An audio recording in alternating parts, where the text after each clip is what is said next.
하나님은 아멘. 오늘은 즐겨 드리는 손이라는 제목으로 하나님의 말씀을 전하겠습니다. 우리 함께 제목 읽어볼까요? 자, 시작. 즐겨 드리는 손. 우리 주제 성경절 하나님의 말씀 잠언 3장 9절로 10절의 말씀을 함께 보겠습니다. 자, 잠언 3장 9절과 10절 말씀입니다.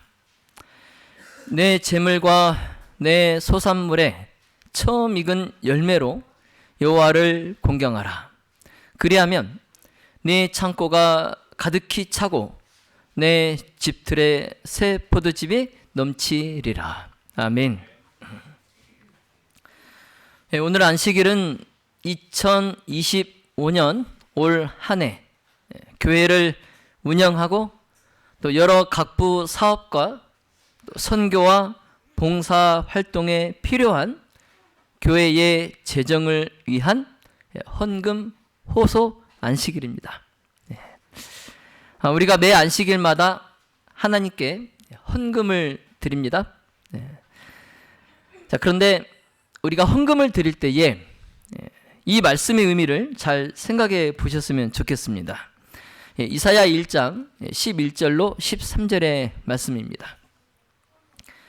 여호와께서 말씀하시되 너희의 무수한 재물이 내게 무엇이 유익하뇨? 나는 수양의 번제와 살찐 짐승의 기름에 배불렀고 나는 수송아지나 어린 양이나 수염소의 피를 기뻐하지 아니하노라. 너희가 내 앞에 보이러 오니 그것을 누가 너희에게 요구하였느냐? 내 마당만 밟을 뿐이니라. 헛된 재물을 다시 가져오지 말라. 아멘.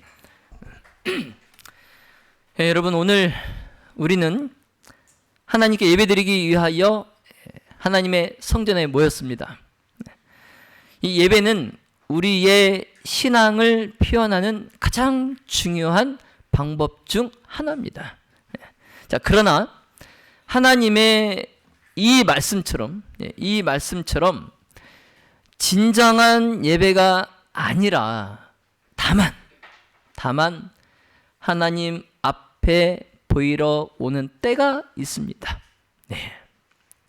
자, 하나님께서는 이것을 예배로 인정하지 않으시고 이런 행위를 두고 뭐라고 말씀하셨어요? 네, 내 마당만 밟을 뿐이니라. 네.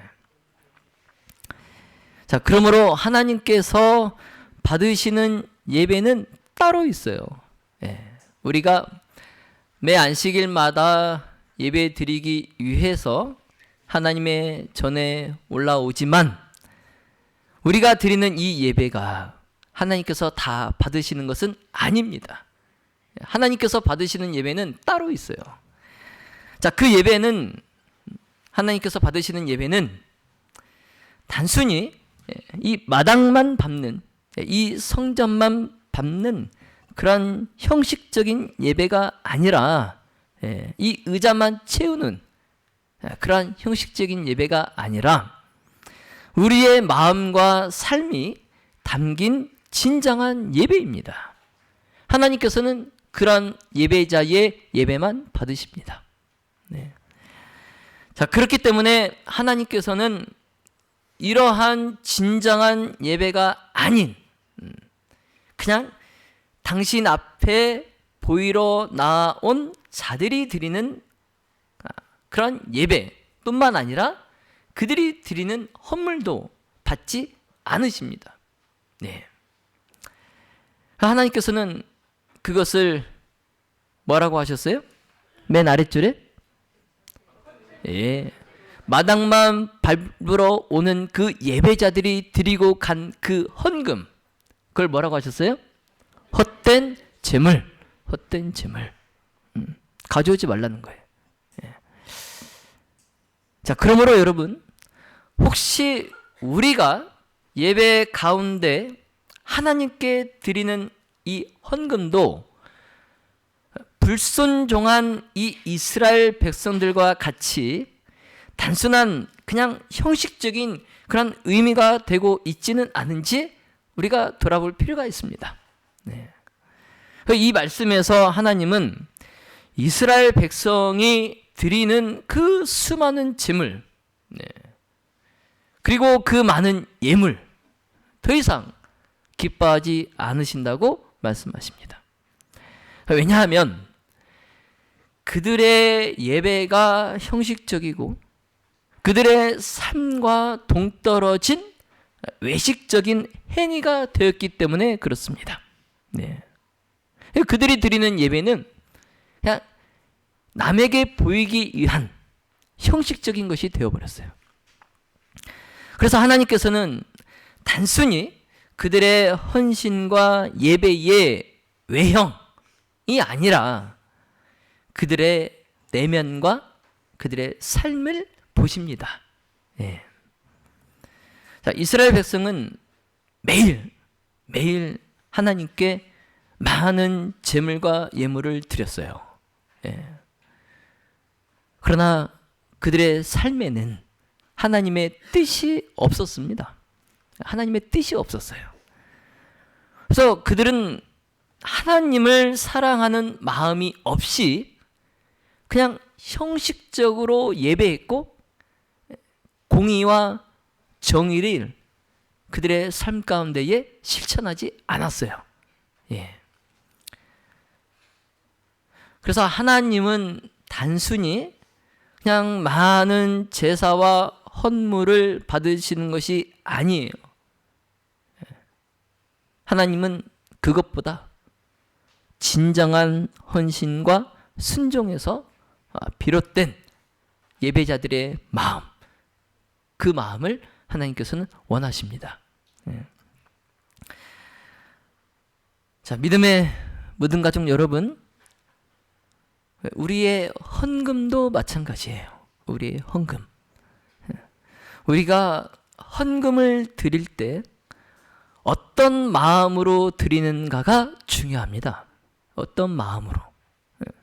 하나님께서는 억지로 드리는 헌금, 그리고 습관적으로 드리는 헌금, 그리고 사람들에게 보이기 위한 헌금, 이 헌금은 기뻐하시지 않습니다. 하나님께서 받으시는 예물은 그냥 단순한 어떤 물질이 아니에요. 하나님이 원하시는 것은 예배자의 마음과 그의 삶이 담긴 헌신입니다. 그래서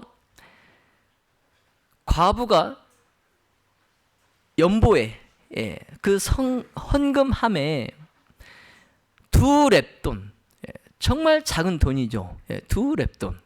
그 2렙돈을 넣었을 때에 옆에서 지켜보고 계시던 예수님께서 뭐라고 말씀하셨어요?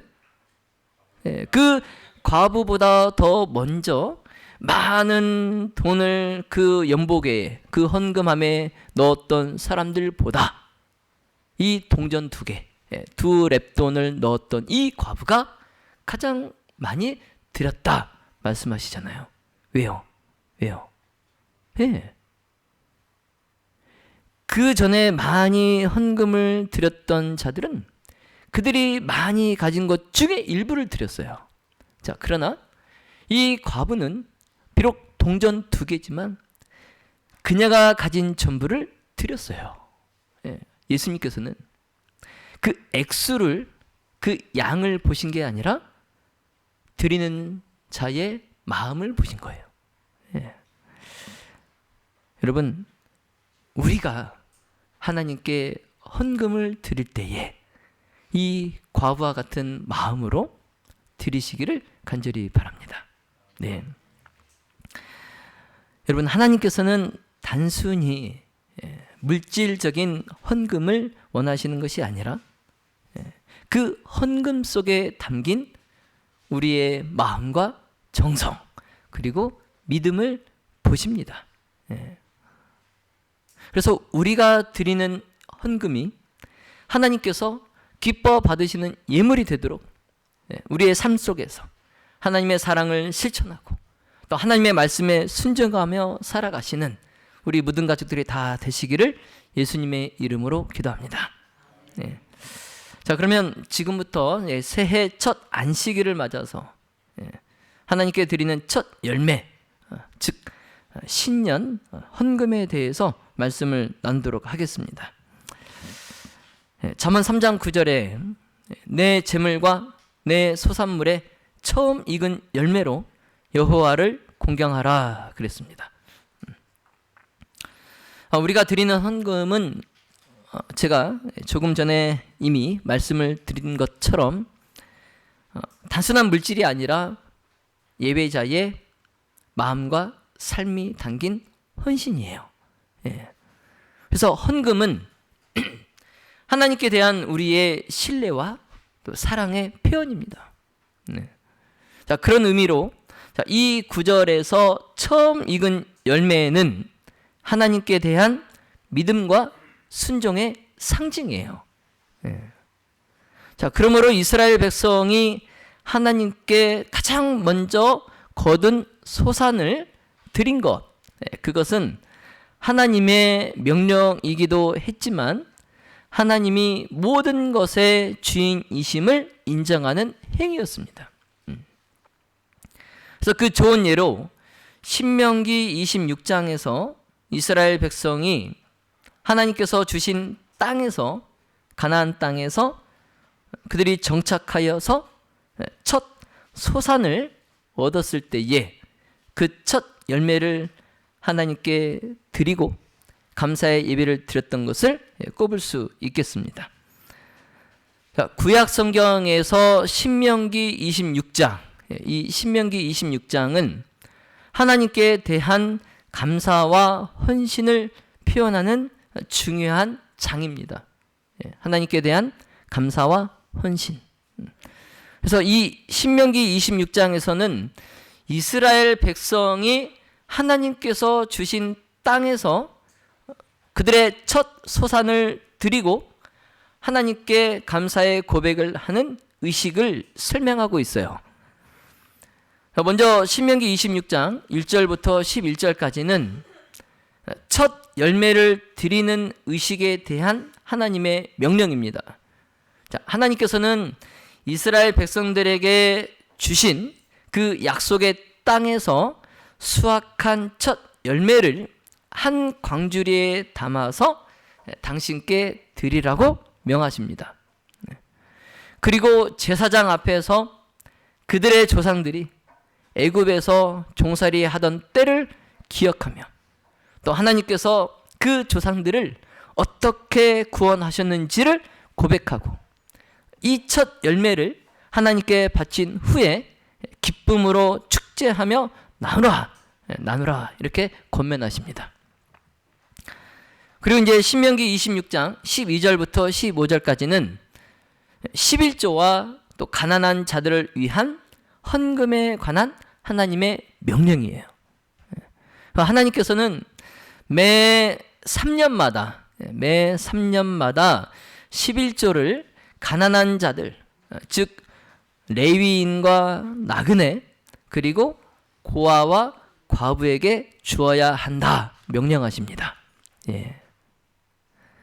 그렇게 한 후에 이스라엘은 하나님께서 주신 복을 기억하고 또 하나님께 순종할 것을 서약하는 기도를 드리고 하나님께 복을 구합니다. 자, 마지막으로 이제 신명기 26장 16절부터 19절까지는 하나님과 이스라엘의 언약 갱신에 대한 기록이에요. 그래서 이스라엘 백성은 하나님의 명령을 따르고 또 하나님의 거룩한 백성이 될 것을 하나님 앞에서 다짐합니다.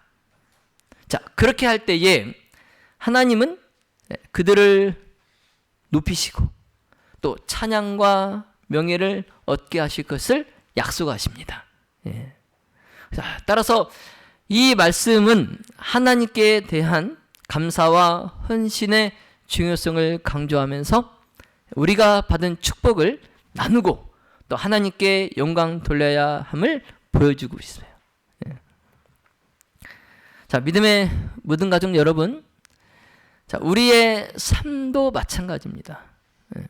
우리가 가진 모든 것은 다 하나님의 은혜로 주어진 거예요. 내 노력으로, 또 내가 물려받은 재산이 많아서 내가 이 많은 것을 누리는 것이 아니라 다 누구의 은혜라고요? 하나님의 은혜로 주어진 겁니다. 여러분, 여러분께서 많은 것을 가지고 있다 한들 하나님께서 오늘 밤에 여러분의 목숨을 취하시면 여러분 어떻게 할 것입니까? 그렇죠? 자, 그러므로 처음 익은 열매, 즉 우리가 받은 것 중에 첫 부분을 하나님께 드리는 것은 하나님을 우리의 주인으로 인정하는 행위예요. 하나님이 나의 주인이심을 인정하는 행위입니다. 그리고 그것에 대한 감사의 고백이에요. 그래서 바라기는 새해에 우리의 마음과 또 우리의 삶이 담긴 헌신으로 나의 가장 좋은 것을 하나님께 드림으로 하나님께 받은 축복을 이웃과 나누고 또 하나님께 영광을 돌려드리는 우리 모든 가족들이 다 되시기를 예수님의 이름으로 기도합니다. 자, 다시 잠언 3장 10절 말씀을 보겠습니다. 자, 그리하면 내 창고가 가득히 차고 내 집틀에 새 포도즙이 넘치리라. 아멘. 자, 이 말씀에서 하나님은 우리가 소산의 처음 열매로 하나님을 공경하면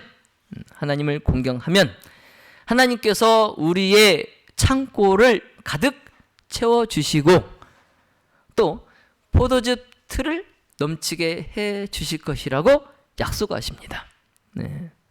자, 다시 말씀드리면, 자, 우리가 하나님을 신뢰하고 그분께 우리의 물질을 드릴 때 하나님께서 우리의 필요를 채워 주시겠다는 약속이에요. 자, 여러분, 오늘 주신 잠언 3장 9절로 10절의 말씀은 하나님께 물질적으로 드리는 헌금과 또 그에 대한 하나님의 축복을 말씀하고 있어요. 자, 여러분, 헌금은 하나님께서 우리를 먹이시고 입히시는 분이시라는 것을 우리가 고백하는 행위입니다. 하나님이 우리를 입히시고 먹이시는 분이라는 것에 대한 신뢰, 그리고 그것에 대한 고백이에요. 근데 때때로 우리가 형편이 어려울 수도 있어요. 그렇죠? 하나님께 헌금을 더 드리고 싶지만 내 형편이 어려울 때가 있습니다. 자, 그러나 우리가 하나님을 신뢰하고 또 기쁨으로 내 형편에서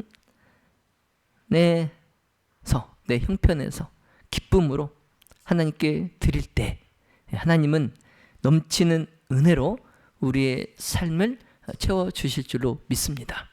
자, 여러분, 자, 기억하십시오.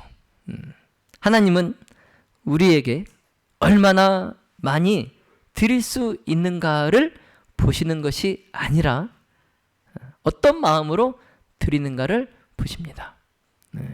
자, 그러므로 기쁨으로 드리는 헌금은 축복의 통로가 돼요. 자, 고린도후서 9장 7절의 말씀을 보겠습니다.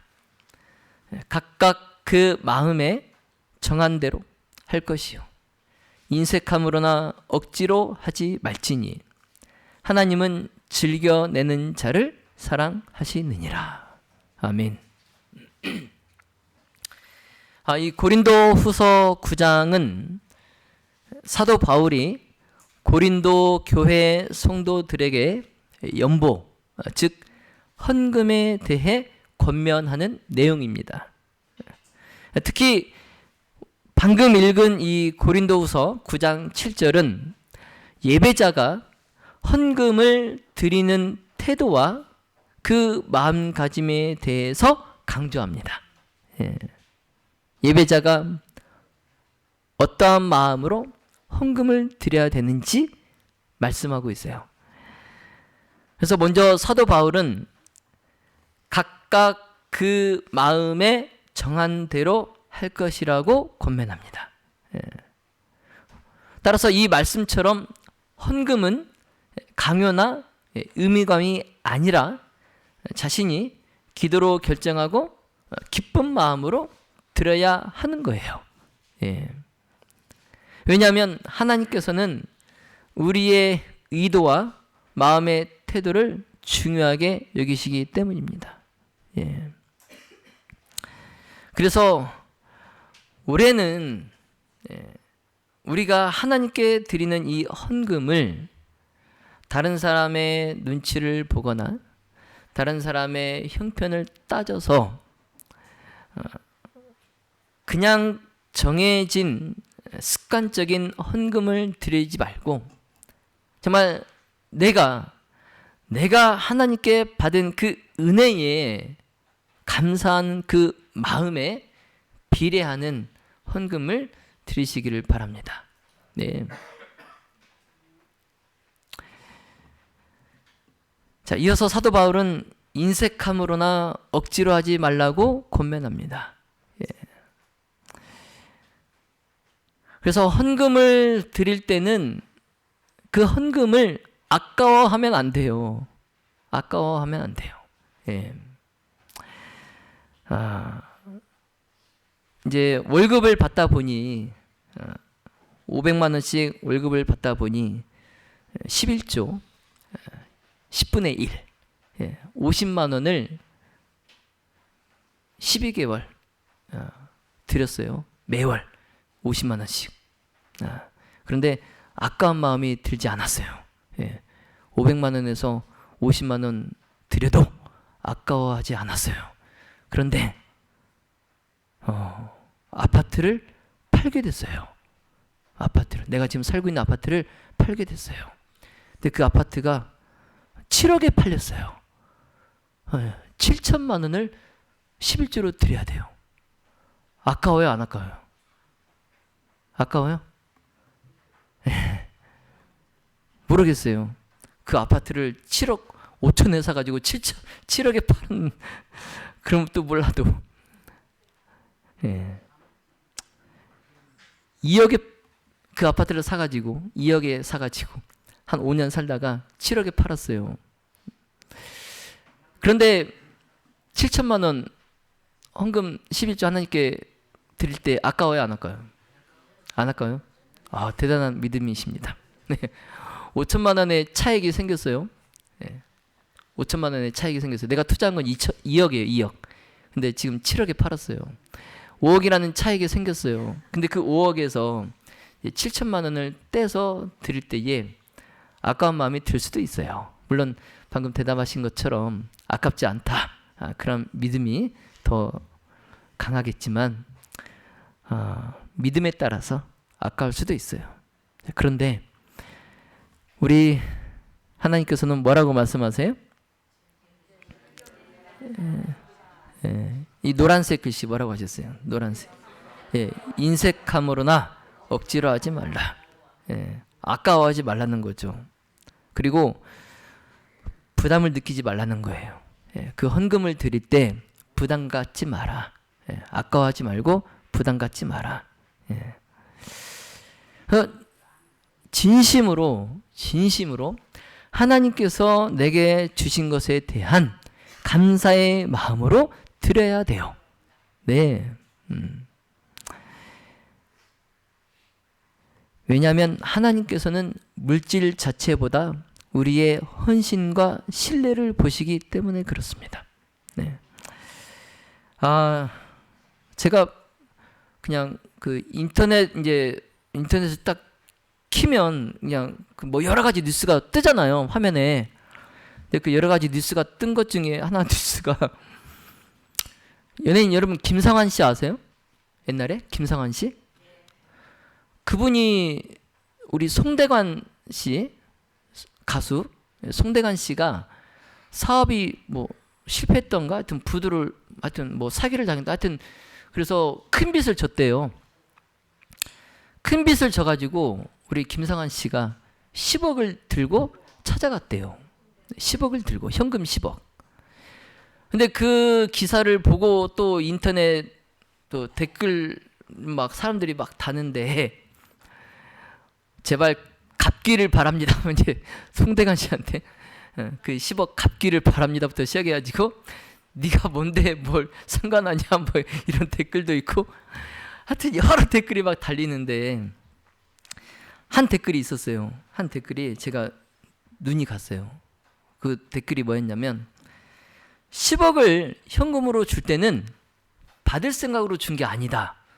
네, 받을 생각으로 준 게 아니다. 네. 제가 그 댓글을 보고 내가 하나님께 헌금을 드릴 때 과연 이런 마음으로 드릴 수 있는가? 자, 사람에게 그 큰 돈 10억 김성환 씨가 나는 갑분은 아닌 것 같아요. 그분이 현금 10억이면 그분한테 거의 많은 자기가 가진 재산은 거의 많은 부분을 차지할 것 같은데 그거를 그냥 그 절친 그 송대관 씨한테 10억을 줄 때 그 마음 물론 저도 그걸 되돌려 받으려고 그런 마음으로 주진 않았을 것 같아요. 나 좀 살려주라 하니까 이러다 죽겠다 나 좀 살려주라 하니까 그를 살리려고 그냥 10억을 준 것 같아요. 근데 내가 하나님께 과연 그렇게 드릴 수 있을까?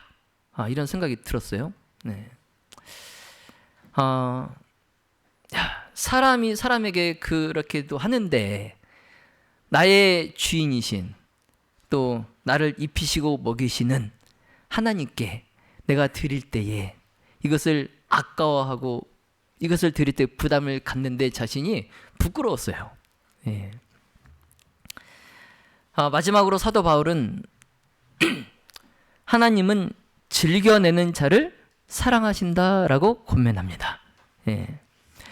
여기서 즐겨내는 자 이것은 기쁨과 감사로 자발적으로 하나님께 드리는 사람을 의미합니다. 예. 강요나 억지가 아니라 자발적으로 하나님께 드리는 사람, 그 사람을 즐겨내는 자라고 하고 있어요. 그러므로 하나님께서는 강요된 예물이 아니라 기쁨으로 드리는 헌금을 기뻐하시고 그 드리는 손의 마음을 사랑하십니다. 그래서 이 말씀에 비추어서 하나님께 드리는 우리의 헌금, 이것은 억지로 하는 것이 아니라 하나님을 사랑하는 마음에서 우러나와야 될 것 같아요. 자, 이처럼 우리의 헌금이 하나님이 기뻐 받으시는 예물이 되려면 먼저 우리의 삶이 하나님 앞에서 온전해야 합니다. 불순종과 죄가 가득한 상태에서 드리는 헌금은 하나님께 기쁨이 될 수 없어요. 우리가 처음에 읽었던 그 이사야의 말씀 가져오지 말라잖아요. 하나님께서 기뻐하지 않으시는 가져오지 말래잖아요. 그런 헌금은. 그래서 우리가 하나님을 사랑하고 내 이웃을 사랑하고 내 삶에서 정의와 공의를 실천할 때에 그때 드리는 그 헌금 그것을 하나님께서 기뻐하십니다. 이제 말씀을 정리하겠습니다. 자, 오늘 말씀은 우리에게 중요한 교훈을 줘요. 하나님은 우리의 헌금을 통해서 우리의 마음과 믿음을 보십니다. 하나님께서 기뻐 받으시는 헌금은 단순한 형식적인 헌금이 아니라 하나님을 사랑하고 또 순종하는 마음으로 드리는 헌금임을 여러분 기억하시기 바랍니다. 자, 믿음의 묻은 가족 여러분, 우리가 하나님 앞에 나아가서 헌금을 드릴 때 우리의 마음을 먼저 점검합시다. 네. 그래서 감사와 사랑의 마음으로 하나님께서 주신 그 은혜를 기억하면서 기쁨으로 헌금합시다. 자, 그렇게 드리는 헌금을 하나님께서 기쁘게 받으시고 우리에게 더욱 풍성한 은혜로 우리의 삶에 복을 부어주시기를 예수님의 이름으로 기도합니다. 이제 우리가 올 한 해 교회를 운영하고 또 복음을 전하고 또 이웃에 또 지역에 도움이 필요한 이들을 구제하기 위해서 필요한 자금을 마련하기 위해 2025년 올 한 해 헌금을 하나님께 약정하는 그러한 시간을 갖겠습니다. 먼저 여러분께서 드리실 헌금에 대해서 소개해 드리겠습니다. 헌금의 종류가 참 많은데 이 헌금은 어떤 헌금이고 또 이 헌금은 어떤 헌금인지 궁금해 하시는 분들이 계셔서 제가 잠깐 안내를 드립니다. 안식일학교 헌금 먼저 말씀드리겠습니다. 우리가 안식일학교 시간에 드리는 헌금은 전 세계의 선교 활동과 또 지역 교회의 교육 그리고 복지 사업을 지원하기 위해서 드리는 헌금이에요. 그래서 안식일학교 헌금은 세계 여러 나라의 선교 활동을 지원하는 데 사용됩니다. 특히 13째 안식일 헌금 있죠. 매 기마다 1기, 2기, 3기, 4기의 마지막 안식일, 13째 안식일 헌금은 특정 지역의 선교 프로젝트를 지원하는데 집중적으로 사용됩니다. 특정 지역에. 예를 들면 아프리카나 또 아시아에 학교를 설립하든지 아니면 의료시설을 확충하든지 아니면 복음 방송국을 건설하든지 또는 그 지역 사회의 봉사 프로그램을 운영하는 데에 이 13째 안식일 헌금이 사용됩니다. 그래서 여러분께서 안식일학교 헌금을 드릴 때에 매 기의 마지막 안식일인 13째 안식일이 되면 그날은 그 안식일은 헌금을 조금 더 드려서 세계에 정말 이 자금이 필요한 곳에 내가 드린 이 헌금이 쓰일 수 있도록 기도하는 마음으로 드려주시면 좋겠습니다. 그리고 설교 예배에 헌금이 있어요. 우리가 안식일학교 때 헌금을 드리고 또 이 설교 예배 때 또 헌금을 또 드립니다. 근데 이 설교 예배 헌금은 매주 안식일 설교 예배 시간에 드리는 헌금인데요. 교회의 다양한 사역과 운영을 지원하는 데 사용됩니다. 그래서 11조는 교단 차원에서 관리됩니다. 11조는. 그런데 설교 예배 헌금은 지역 교회 운영과 다양한 사역을 위한 일반 헌금으로 활용됩니다. 자, 그래서 이 안식일학교 헌금, 이 안식일학교 헌금과 그리고 이 설교 예배 헌금, 이 두 헌금이 이제는 통합이 돼요. 통합이 됩니다. 그리고 그것을 백분율로 나눠서 화폐로 45%를 보내요. 45%를. 그래서 안식일학교 헌금이 100만 원이 들여졌고 설교예배 헌금이 200만 원이 들여졌어요. 그러면 100만 원, 200만 원 합해서 300만 원이죠.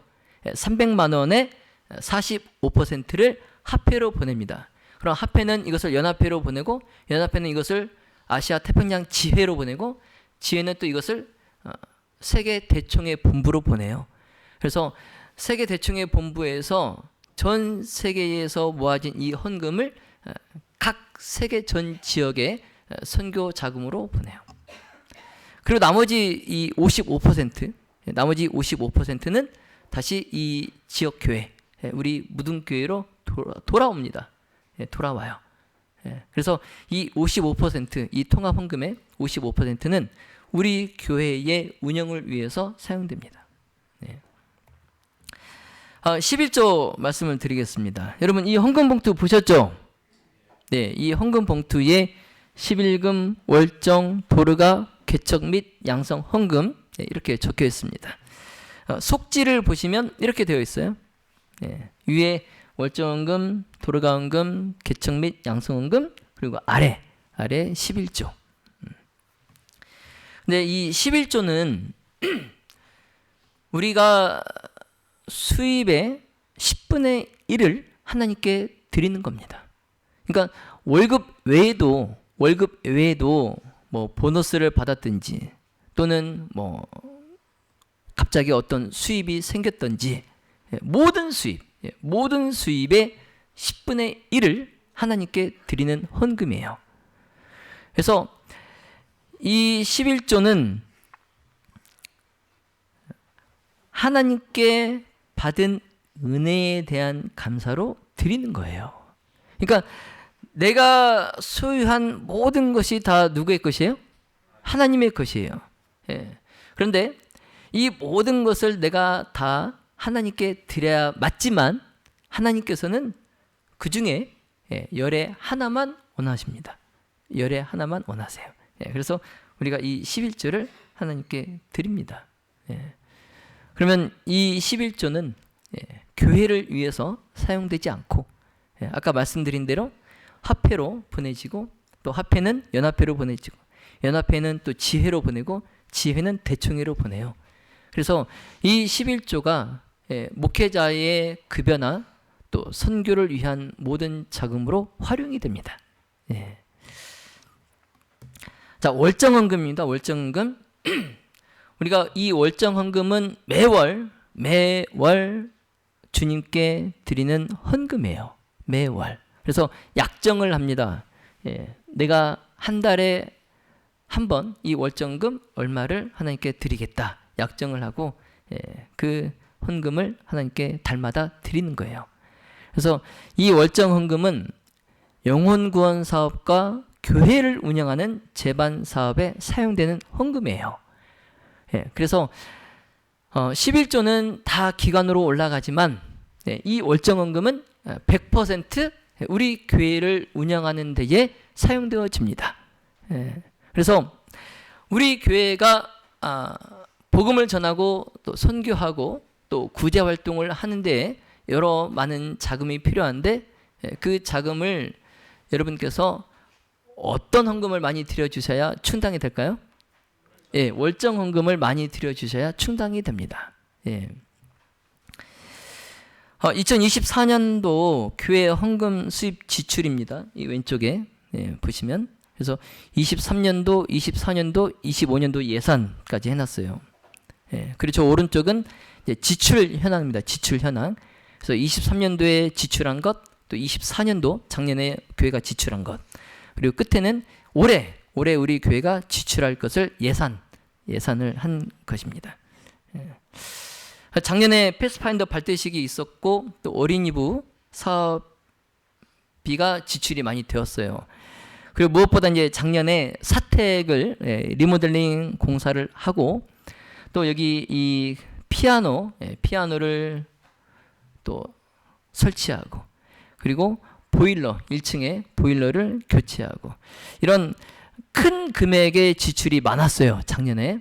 그래서 24년도 지출을 보시면 23년도에 비해서 월등히 많이 지출이 되었습니다.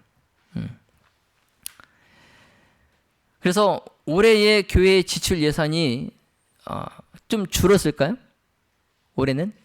근데 많이 늘었어요. 왜냐하면 교회 3층 공사를 해야 됩니다. 교회 3층 공사를 해야 돼서 작년 24년도 예산보다 월등히 늘었어요. 작년에 교회 예산은 5,900만 원이었는데 올해 예산은 7,900만 원이에요. 7,500인가요? 7,500만 원입니다.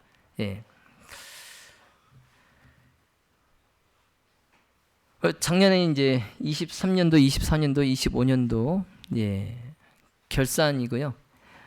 23년도에 교회가 1년 동안 총 사용한 금액이 약 5,200만 원이에요. 그런데 작년에 24년도에 사택 리모델링 공사하고 또 피아노 보일러 교체하고 이런 이제 큰 금액들 지출이 많아서 23년보다 월등히 늘어서 6,750만 원 가량을 지출을 했어요. 6,750만 원 가량. 그런데 올해는 그거보다 더 늘어서 7,900만 원이 지금 예산을 세웠습니다.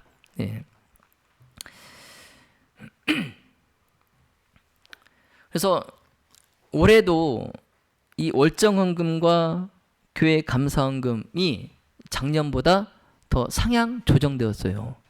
예. 그래서 월정헌금과 감사헌금이 작년에 월정헌금이 2,200만 원이 드려졌고 감사헌금은 1,500만 원 가량 드려졌는데 올해는 월정헌금이 2,500만 원이 드려져야 되고 감사헌금이 1,700만 원이 드려져야 이 사업을 교회 사업을 할 수 있어요. 예. 그래서 우리가 월정헌금을 작년에 예를 들어서 월 5만 원 약정을 했으면 이제 올해는 뭐 6만 원, 7만 원 좀 이렇게 상향 좀 조정을 해서 드려 주셔야 이제 교회가 세운 계획들을 차질 없이 이루어 나갈 수 있습니다. 예. 월정헌금이 중요합니다. 월정헌금이. 예. 지금 3층에 올라가시면 지금 탁구장 있는 3층 그곳을 이 도면처럼 리모델링 하려고 그래요. 그래서 지금 칸막이를 세워서 3층을 방을 3개를 만들려고 합니다. 가운데 큰 방을 만들고 양 옆에는 작은 방 2개를 만들어서 이렇게 보시는 것처럼 공사를 하려고 하는데 지금 1층에서 어린이 안교와 패스파인더 활동을 하고 있어요. 그래서 오후에도 또 활동을 하고 있습니다. 그래서 오전에 우리 교과 공부 시간에 안식일학교 교과 공부 시간에 이 2층에서 이제 두 반이 서로 교과 공부를 하다 보면은 옆 반에서 하는 소리도 들리고 좀 집중이 잘 안 돼요. 그래서 좀 공간이 필요한데 1층에 내려갈 수가 없어요. 왜냐면 1층에서 어린이반이 다 차지해서 하고 있어요. 그래서 지금 공간이 부족한 상태입니다. 그래서 이걸 해결하기 위해서 지금 3층을 공간을 만들려고 공사 계획을 세웠어요. 그래서 이 3층 공사하는 데에 약 2,500만 원에서 3,000만 원 가량의 예산이 소요될 것 같아요. 2,500에서 3,000만 원 정도. 그래서 이 공사를 마치면 뭐 3층을 이제 작년이 3층을 뭐 쓸 수 있고 뭐 어린이가 3층을 쓸 수 있어요.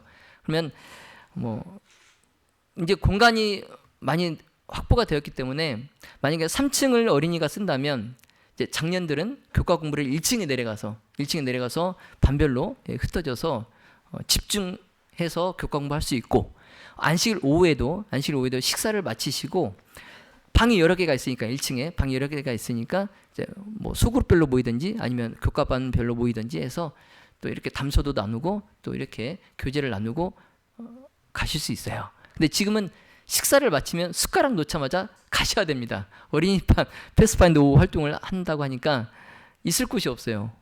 어른들이. 그래서 숟가락 놓고 바로 가야 돼요, 지금은. 근데 이제 이 공사가 되면 이제 우리 어른들도 청년들도 이제 안식일 오후 활동 할 수 있고 또 안식일 오후에도 교회에 남아서 또 여러 가지 시간을 보낼 수 있습니다.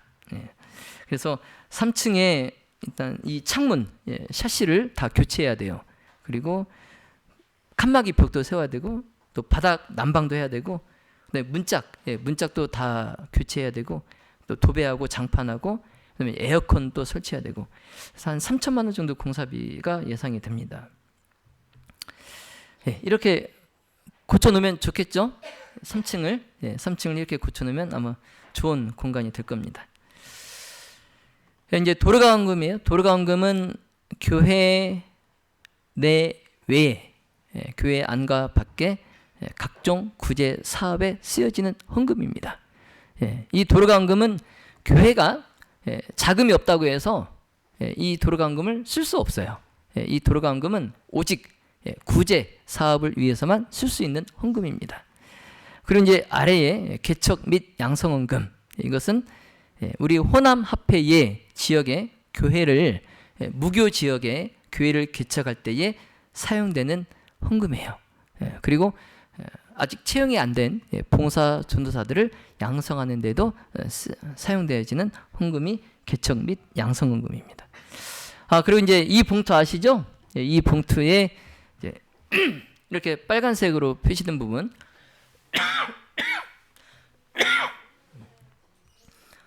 교회 감사헌금. 이 교회 감사헌금은 내가 한 주간 하나님께 받은 은혜에 감사하는 마음으로 드리는 헌금이에요.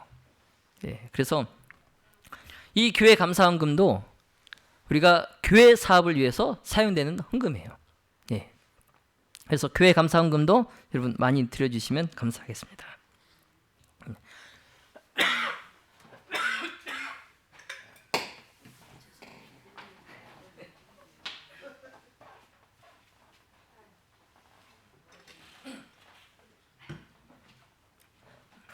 죄송합니다.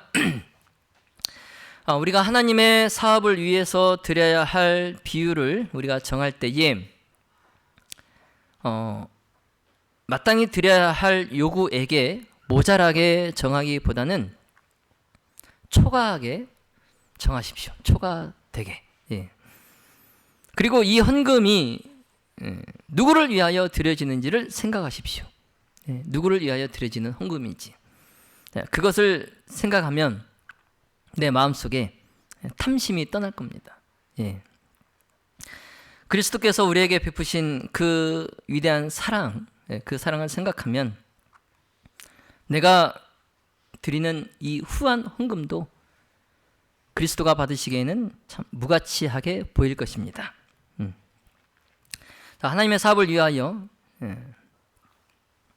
우리가 내 자신과 또 내 소유를 하나님께 드리시기를 바랍니다.